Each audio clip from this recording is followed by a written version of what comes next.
says there are 107 participants, so I'm just gonna assume that they are. Hey Mackenzie, hey Annie, hey Andrew, hey Justine.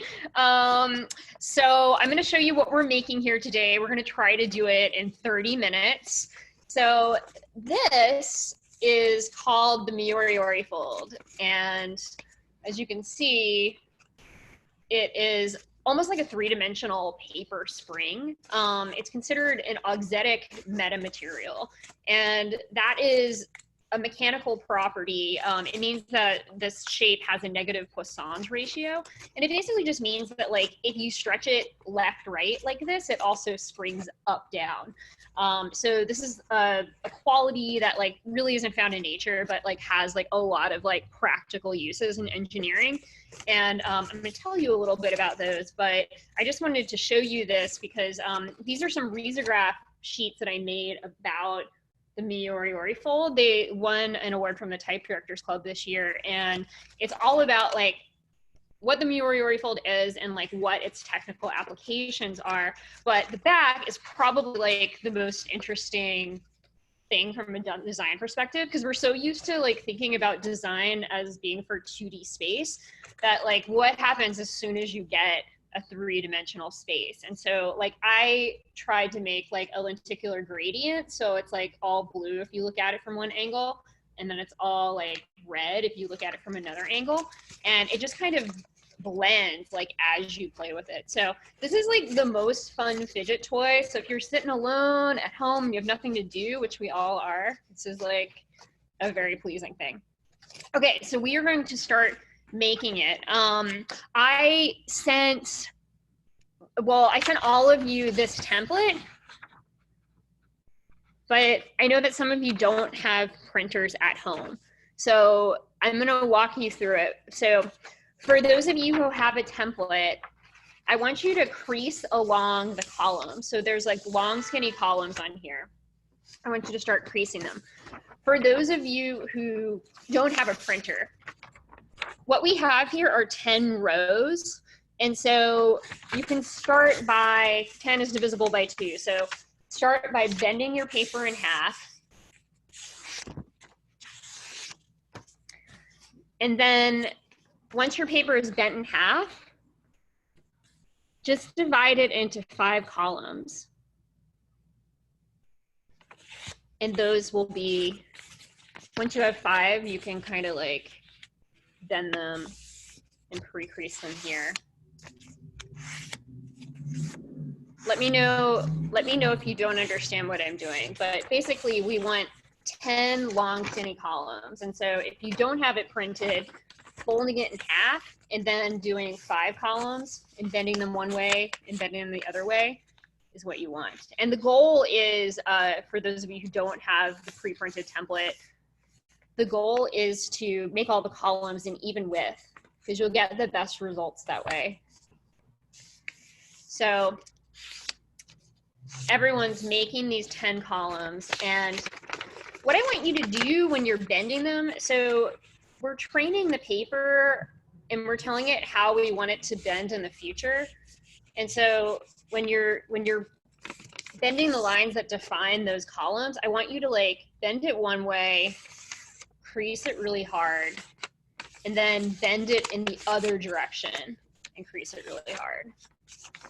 And what we're doing is, by creasing the paper, like, paper has a material memory, and we are telling the paper that we always want it to bend on that hinge, and that the hinge can flex the whole 360 degrees. So if you crease it in one direction, it has a tendency to, like, be willing to fold in 180 degrees. But we want these folds to be able to go both ways. Just a basic thing. Well, actually, I'm going to show you my slideshow. Everyone has this columns thing, right? We are making 10 columns and we are folding them both ways. This is going to take everyone a couple of minutes, and so I want you all to work on that, and I'm going to show you a little bit of slideshow that just gives you a little bit of context for why this shape is so cool, and then we'll go on to the next step together. And chat at me if you're lost. Okay, so I'm going to share part of my screen.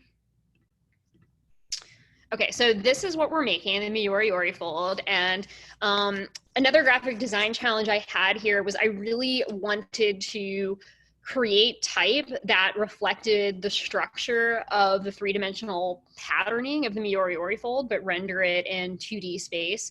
And so you can see that these Miura letters, like, they kind of look like, I don't know, like a hardcore band or something. They're like jagged.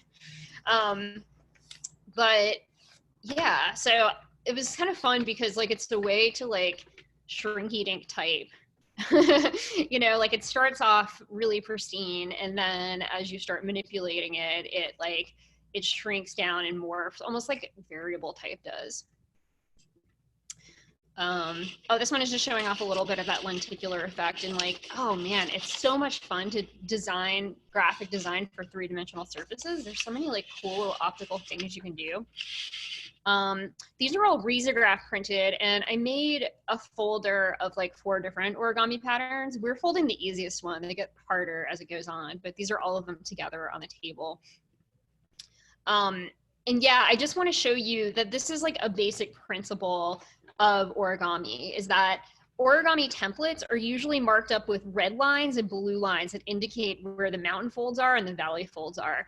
And you'll notice something interesting about this is that a mountain fold and a valley fold, it's the same kind of fold. It's just, you know, upside down. And so when you see an origami template, including this one that we're folding now, when a mountain and a valley is specified, that means that the template's specifying those folds relationships to other folds on the same side of the paper. So a mountain fold on one side of the paper, if you flip it over, of course, it's going to be a valley fold. So if you end up like being in a place where you feel like, oh, I'm doing this backwards, then you just flip over your paper and you'll be right on. So yeah, the Miura fold, like the way that it distributes force is within these, we're pre-programming it by putting in creases that allow it to hinge in this V shape. And the pattern's cool because it like alternates direction every other time. And that's why you get that like really dramatic scissoring. So this is like a rendering from a paper that Koryo Miura, who was the inventor of the Miura fold, drew. And this is, he designed this origami pattern. He was a physicist in the Japan Space Flyer program. And in the early 90s, they sent up a Miura fold satellite with an array of solar panels on it.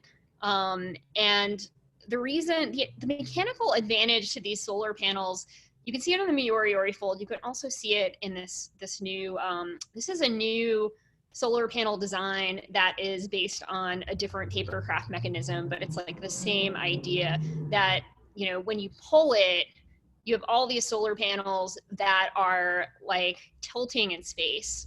And so the advantage to that is that you can have these solar panels track with the sun by simply pulling them lightly in one direction, and it causes the entire thing to like twist in space. This is a design by Matt Shalayan.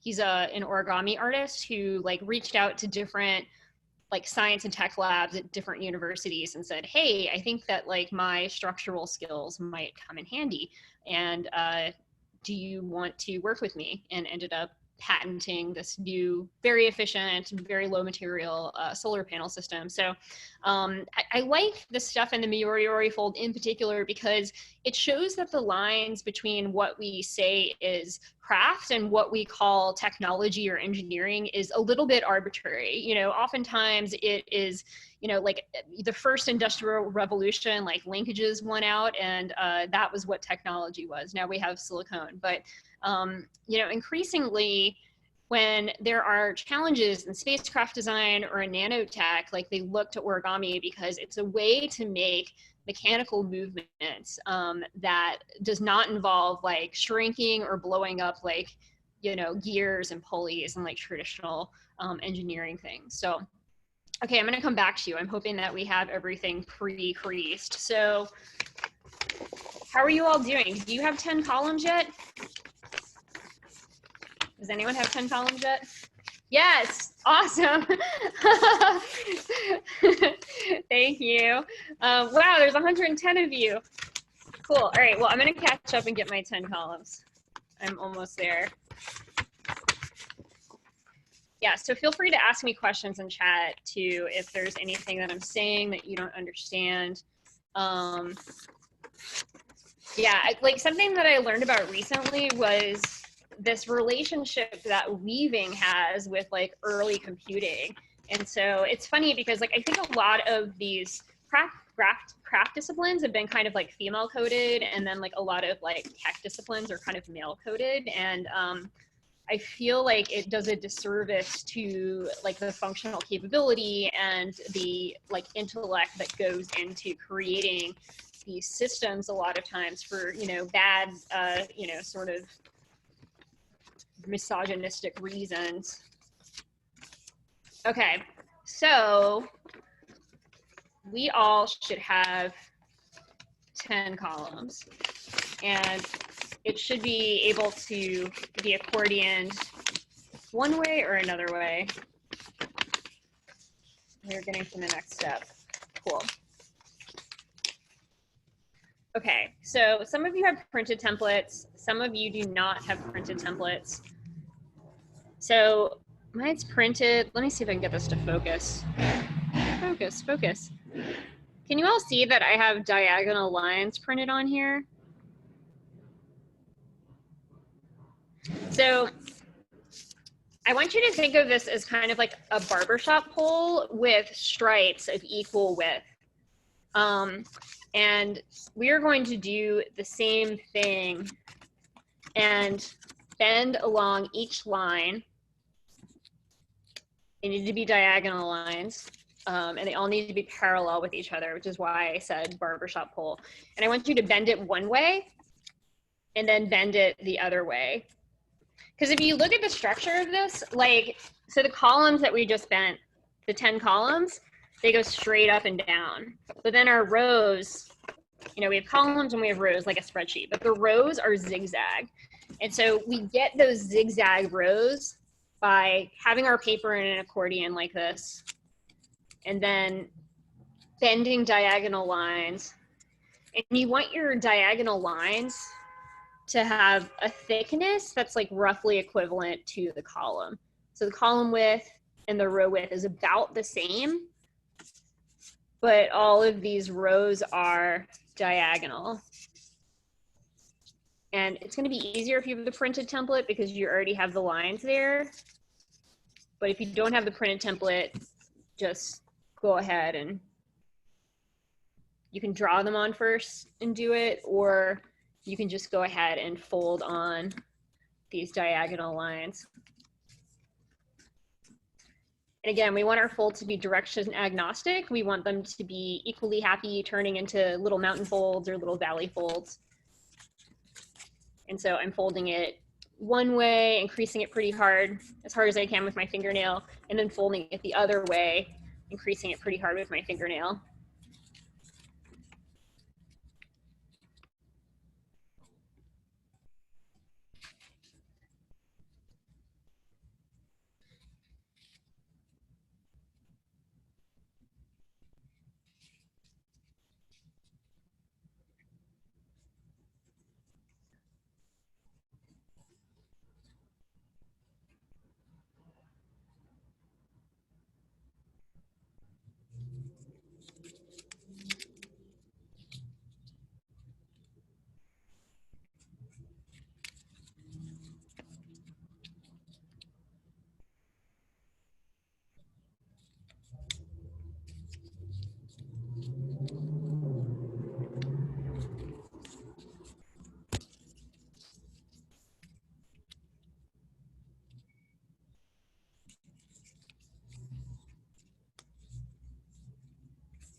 So you should be on your way to getting something like this. So this is like, it's like the stripes on a barbershop pole.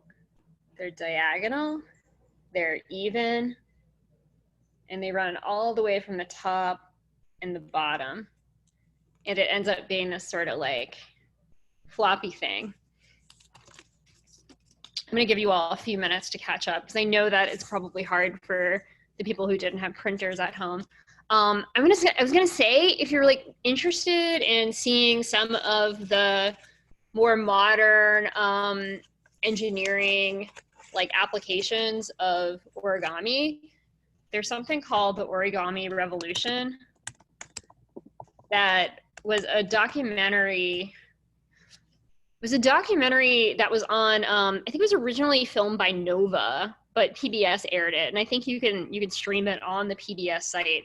And it's just fascinating. Like NASA's Jet Propulsion Laboratory is using these like origami flashers as a light shield for their telescopic photography to like shield out like any light pollution that like interferes with the optics of like seeing into distant space. And so that's like literally how they're seeing new planets and stuff.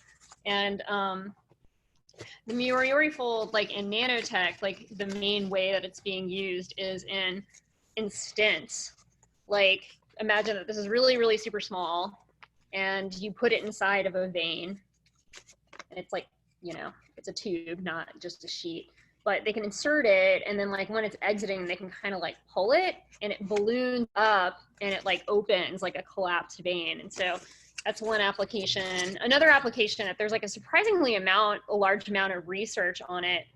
Yeah, a bone folder can help folding, but I actually don't even use a bone folder. Like I just use my fingernails and it's good. Some people love bone folders though. So yeah, if you have one, go for it. Another thing that they use this pattern for is that if you deform any of the zigzags here, like if I poke it inside out, then like the entire sheet can collapse around it, but that one area doesn't collapse. And so they're using this as a way to like make programmable skins that are like collapsible and like give according to pressure in some places, and then in some places like act as a hard shell. So it's wild. There's a lot of stuff going on. Oh yeah, I haven't told you about my background. So I am a graphic designer, but I became obsessed with paper engineering like 10 years ago. Like if you Google paper record player wedding invitation, you can watch a video of what happened. Like I made this record invitation for wedding invitation for my friends. That was like a functional paper record player out of just paper and like a sewing needle. And we were like delighted by it and we thought it was so cool. And I took a video of it and it went viral. Like it was like on morning TV and like on all, it must have been like a really just tremendously slow like news day. But since I got that reaction to it, I was like, wow, that's really interesting. Like we are investing all of this time and effort in like really high tech stuff. And yet there's something that all of us want that like high tech isn't delivering. And so I just started making these pop-up books and like paper contraptions that allow people to interact like pretty directly with like the basic laws of physics, you know, getting really, really close to like understanding exactly how sound works. So it's like, it's technology, but it has like all the black boxness stripped out and it's just like paper. And so, you know, if you're like, how does it work? Well, it works because like the world is cool and the world works in really cool ways, you know, not like some, you know, programmed reason. Okay, I'm gonna assume we're all here. We're gonna keep going. So open up your sheet and you should have columns and then rows that are zigzagged.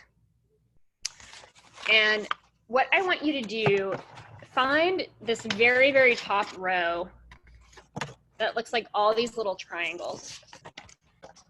It's like a top tiny row. And so, you know, I have a triangle and it has a mountain here. I'm gonna take my finger and poke it and turn it into a valley. And then squish it between those columns. See what I did when I squished it? I made it real. So poke in those triangles, turn them from mountains into valleys, squish them between the columns like that. Ooh, so nice. So, you know, as an accordion, it's willing to collapse. And if you if you get these things to a place where you can squish it, then it still collapses. And that's what we want. We want to be able to, after every row is folded, be able to collapse all of the columns into one another.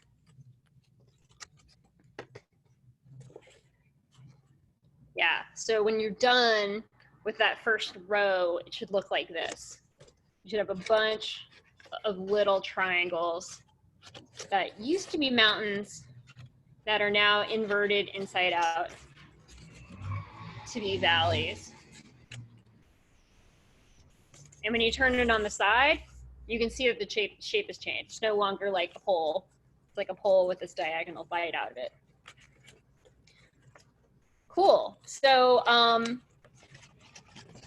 want to point out one thing about the structure really quickly. So I said it changes direction every time, and it's true. So the columns on the accordion, they change direction every time, right? So it's like mountain and then valley and then mountain and then valley and then mountain and valley over and over again.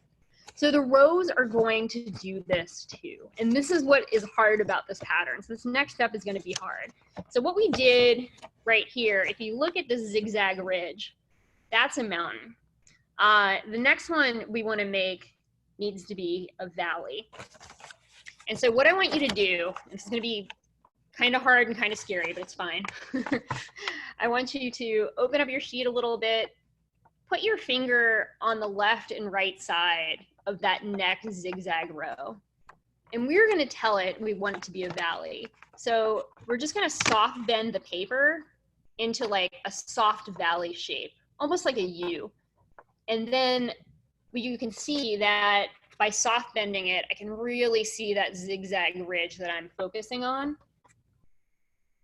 And then I just want to define that zigzag into a corner. And so I want you to press along the lines in the column up to, I gotta change my position, up to the triangular points to force the paper to bend the other way. And so I'm basically going along this zigzag line, and anywhere where I see a triangle point, I'm sticking my finger into it. I'm using that to define the zigzag. And you'll notice that the paper downstream, like this accordion, is fighting you. And it's because it wants to invert itself. So like right now, this is a valley. I'm going to turn it into a mountain. Because everything reverses every single time. And so what's happening here is that all of my columns need to be turned inside out to facilitate everything folding flat. So yeah, I'm just going along, finding that zigzag, putting my fingers anywhere where you see a shape that looks like a triangle, it goes in. And you want to collapse it. You can think about those triangles almost like little arrowheads, you know, that it's almost like a diagram, like put your finger here by the arrowhead and start collapsing it. And so what you're going to end up with is something like this, where you've defined that ridge and you can squish down the rest of your columns. Yeah, so this is what we want. So you can see that our very first zigzag is a mountain ridge, and then our second zigzag that we just made is a valley ridge. And so this is going to repeat for the entire sheet. And I'm just going to keep on doing it. I'm going to keep moving, even though probably some of you haven't gotten this yet, but I'm going to keep on doing mountain, valley, mountain, valley, mountain, valley on these zigzags. And you can watch me because we don't have that much time left. And I'm also going to paste in, before we go, a link to a video of me doing it. So you can watch me do it and you can follow along. Great, okay, so got the zigzag valley. I'm gonna put my fingers on the very next zigzag after that valley, and I'm going to soft bend it into a mountain. And so I'm showing this ridge. It's a soft ridge right now, but I want that turn to happen on the zigzag. And so I'm going to start just poking my finger into all of those places where I see the arrows. And the paper's kind of fighting me. I can feel that all of these accordions are turning inside out, but that's fine. And just my one goal is to use my finger to find that zigzag ridge and really start defining it and pinching it.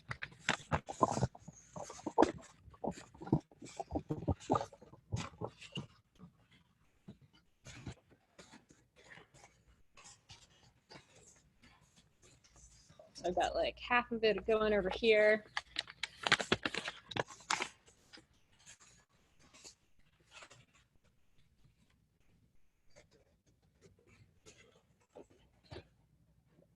Yeah, so that one is now a mountain.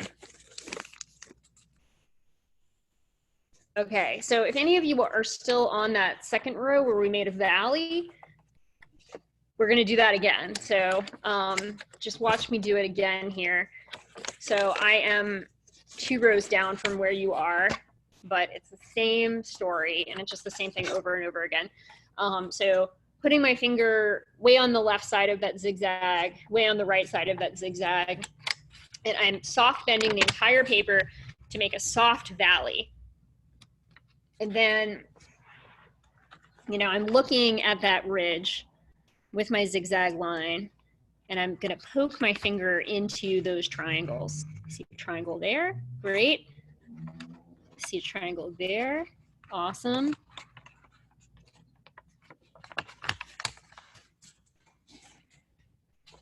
You can see that when the whole thing collapses and I'm able to pinch it, that's when the paper really remembers my moves. Otherwise, it's a little bit mushy. So, oh, where's my triangle? Okay, I see it there. There's also triangles that are always pointing in the other direction too. So then just organizing my accordion inside out, sort of downstream to enable me to smush the whole thing. So yeah, it's getting there. And you can see the side, it starts making this up, down triangle pattern, because that's what we're doing. We're just going up, down, over and over again. Yeah, so I have the very beginning. Next one is a mountain. So if you're on a mountain zigzag row, this is what you do. So I'm just going to soft bend it, you know, exposing that zigzag line so I can really focus on getting it to fold along that zigzag line. And now I'm just taking my finger and I'm poking anywhere where I see a triangle, I'm poking in. And the whole thing's chaos and it doesn't want to collapse, and it's because I need to invert all of the mountains to valleys in my accordion and all of the valleys into mountains. I'm just inverting that accordion there. When I invert that accordion, it's all nice and inverted, I can just go right up to the top and smush it down.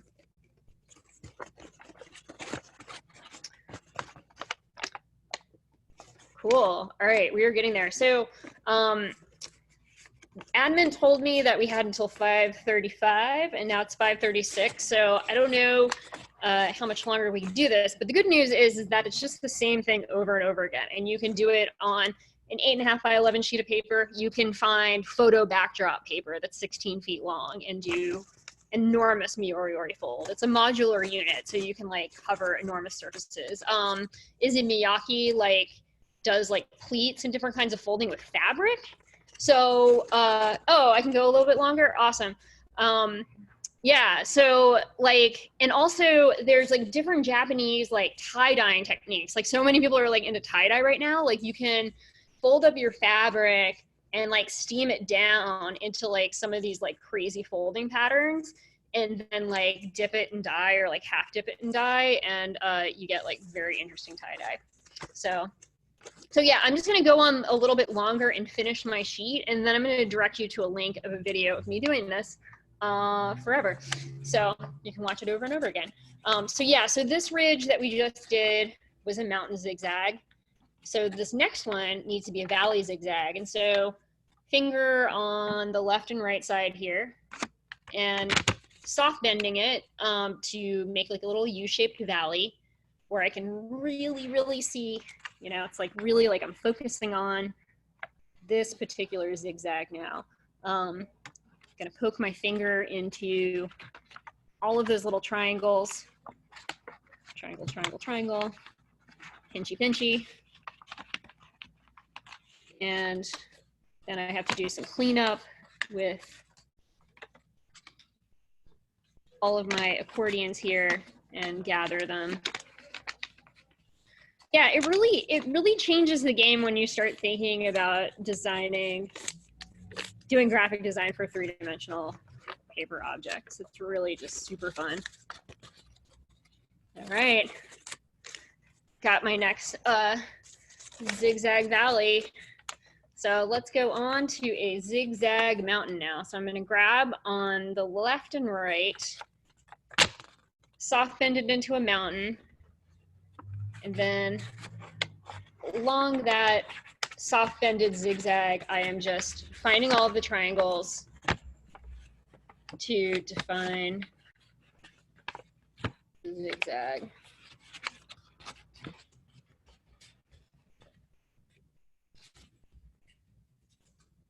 And it gets a lot easier the further you get along, because then you have less accordion to deal with afterwards. Like at the beginning, it's like the accordion that's like turned inside out is really fighting you, and now I have very little accordion, so I can go faster.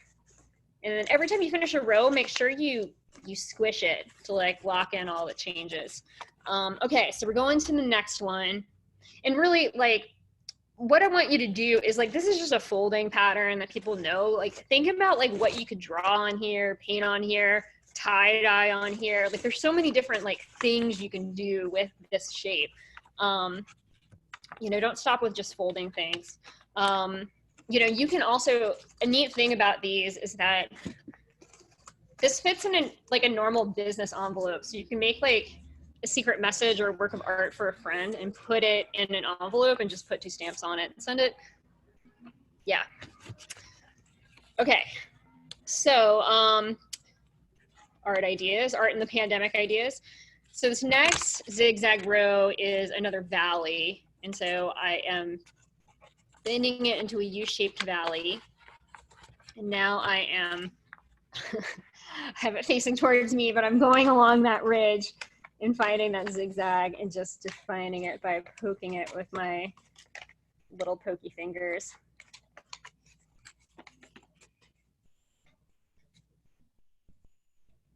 And then collapsing it down and like locking it in forever. Okay, so that one was a valley. This next one's gonna be a mountain. So soft bending it, so it's like a nice hill, let's call it a hill along that ridge. And then finding all of the triangles, poking with my finger to find all the triangles, define that zigzag ridge, and collapsing it. So I'm really speeding up here, but I'm gonna send you a link to a video, I promise. So this is the next row right here, and I want it to be a valley. So I'm soft bending it into a valley, and now I am very quickly, this is really speeding up, finding that zigzag ridge and collapsing it down. So I have 2 rows left on here. The next one's a mountain or a hill, and I am making everything turn on that zigzag.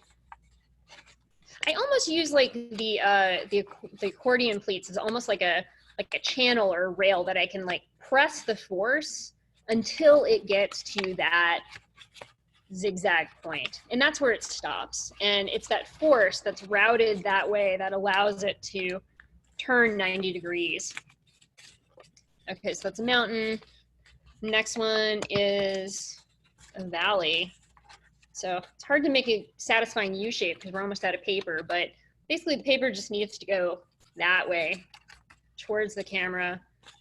And I'm finding all of those little triangles and locking it in. Cool. Okay, so look at my 8.5 by 11 sheet of paper now that's in my hand. My hand looks really giant because it's close to the camera, but you get an idea. And yeah, then you have this like insane animated object to play with. So yeah, I don't want my workshop to run too far over, and I feel like I got you started. Whee! And you can continue to play and experiment with this. Let me type in a link for you while I am finding this link. Let me know if you have any questions. So I'm off of my browser right now trying to get you to the link. Oh, here it is. Awesome.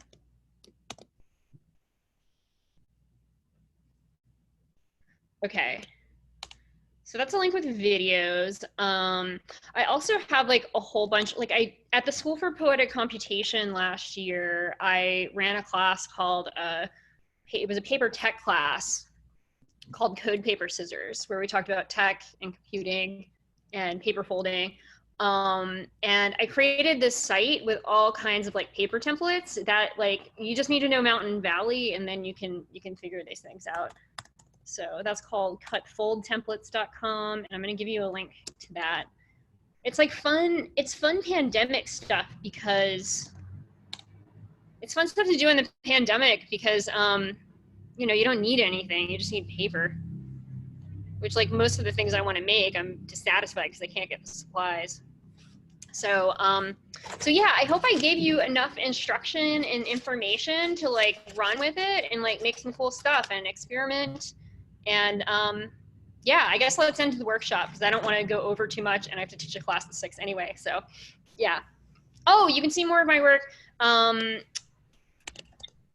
Just go to my Instagram and it links to other things. Like my website is kellianderson.com, but I haven't updated in a while. And then all of the pop-up books are at kellianderson.com/books. So I have like a paper book that works as a camera, and then this book is a planetarium, which is like a planetarium and some other like tech gadgets. But the point of all of it is really just to like get people like more interested in, the magic of the physical world. So, and also just like to really dramatize and elevate it through graphic design. So that's kind of like what I've been into and my mission. So yeah, thank you all so much for coming. Thank you for coming. This has been so awesome. We will have the attendees tag the Instagram, your Instagram, if we post our creations. Mine's definitely not there, but oh my god, you're getting there though. Yeah, you got it. You got it. We'll definitely we'll tell everybody to tag you if we post them on our stories and everything, and hopefully you can see all of our maybe half done folds. Yeah, no, that's great. You can finish that, I'm sure. And I will shamelessly repost anyone who tags me, so go for it. Great. Thank you so much for this workshop. It's been fantastic. And I'm sure everybody else in the chat section will echo that. This has been so fun. It's our first tactical workshop we've ever had, and it's definitely was super fun, super awesome to see. I hope to see you with future DN conferences. Maybe come and teach another fold next year's conference if you're free. But yeah, this has been super great. Thank you so much again. Thank you for having me. Thank you. Have a good evening. All right, bye.